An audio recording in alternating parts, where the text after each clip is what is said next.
呢個感知覺咧，主要佢係專門係為咗一啲隱性殘疾或者係精神嘅一啲障礙。根據世界衛生組織嘅數字咧，其實原來全球都有成可以係去到10億人口係真係有呢一方面精神障礙或者係感知障礙方面嘅需要嘅人士。咁其實佢哋呢啲家庭咧喺出行嘅時候都面對好多嘅挑戰，係主要係透過空間、氣氛、顏色、用料各方面或者聲音，令到需要精神上面有特殊需要嘅旅客咧，佢可以係真正來安心落嚟。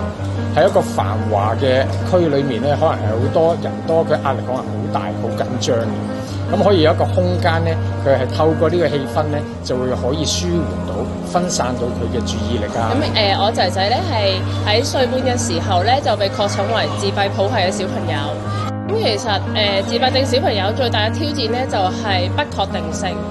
嗱，例如佢細個嘅時候咧，佢陌生嘅環境咧，佢要適應可能最少15分鐘。佢適應嘅方法可能就係吵鬧、喊、唔參與活動咁樣啦。機場對佢嚟講唔係成日去嘅地方啦。然之後呢度對佢嚟講係有好多刺激嘅嘢嘅，例如啲人好多啦。然之後光線係十分強㗎，比一般商場再強啲，比較嚴肅嘅安檢啦。首先我十分欣賞嘅，因為由0去到1係一個非常大嘅進步啦。我見到小朋友喺裏邊咧係會放鬆得到心情嘅。對於家長嚟講、照顧者嚟講咧，亦都係減少咗部分壓力嘅。咁我哋早年咧，其實已經亦都有一個叫做關愛國，主要咧就係俾我哋一啲坐輪椅啦，或者係一啲行動不便嘅旅客去用嘅。咁我哋提供一啲服務啊，或者一啲支援。嚟緊喺未來2個月咧，我哋亦都正在進行緊向日葵嘅計劃。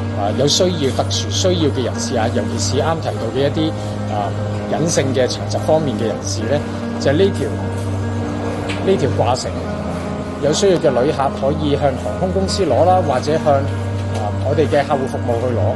咁掛咗之後咧，其實我哋機場職員咧就會知道佢係有一啲隱性方面嘅需要嘅，從而識別。